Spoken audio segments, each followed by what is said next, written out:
L'école des millefeuilles.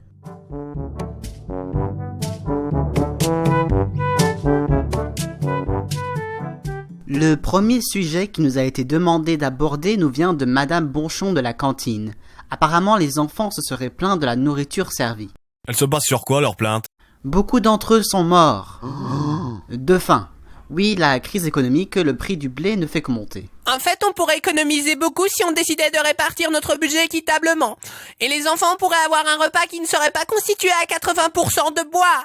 Moi, je pense que si ces gosses se plaignent de ce qu'on leur sert, ils ont qu'à ramener leur propre repas de chez eux. Ouais, il a raison.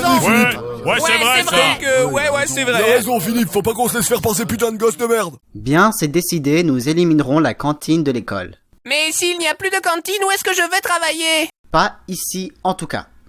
Bien, notre prochain sujet nous vient du... Vous pouvez partir, Madame Bonchon. Mais j'ai besoin de ce job. Casse-toi. Mais... Je suis désolé, Madame Bonchon, et oui, la démocratie ne fonctionne que pour la majorité. Je suis désolé, c'est comme ça. Allez, bien. Nous en venons à la deuxième requête qui nous vient du professeur de musique. Comment ça? Nos instruments sont en très mauvais état. Et, allô, professeur de musique? Non, mais tu t'es pris pour qui, là? T'es rien, toi, ici, ok? Tu représentes rien, d'accord? C'était un peu brusque, mais il fallait que quelqu'un lui dise. Non, mais j'y crois pas. Ah bon, elle a raison, ouais, elle a raison. On va passer directement au troisième sujet. Même si, honnêtement, je suis dégoûté, là. J'ai envie de vomir.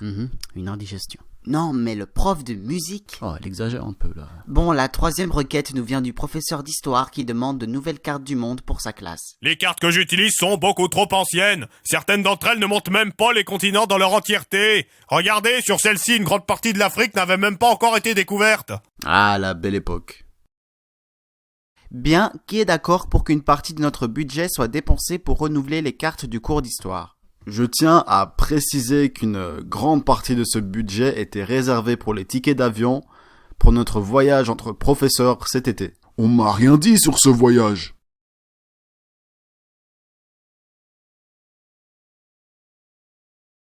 Sors. J'ai vérifié nos comptes, et même en dépensant de l'argent pour ces tickets, nous devrions avoir assez de côté pour financer ces nouvelles cartes. Bien, que ceux qui soient d'accord de dépenser cette somme pour de nouvelles cartes lèvent la main. Je tiens à préciser que sans cette somme, il nous sera impossible de garantir un accès sur une plage nudiste. Je suis désolé, professeur, mais nous ne pourrons pas renouveler vos cartes. Bien, passons à la prochaine requête. Celle-ci nous vient des parents d'élèves qui se plaignent que leurs enfants n'apprennent rien à l'école. Certains iraient même jusqu'à dire que leurs enfants reviennent plus stupides qu'avant de partir de chez eux. Moi, je blâme le professeur de musique. En tout cas, ça ne peut pas être ma faute, hein. Mais oui, je suis professeur de maths.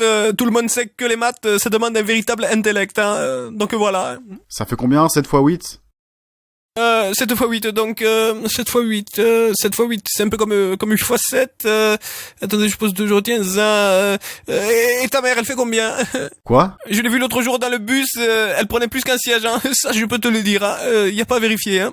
Oh Là là. Professeur, professeuse, voyons, cessons nos chamailleries. Oui, nous pourrions nous blâmer les uns et les autres pour savoir lequel d'entre nous est responsable pour cet échec du système éducatif qui condamne nos élèves à une vie d'ignorance totale.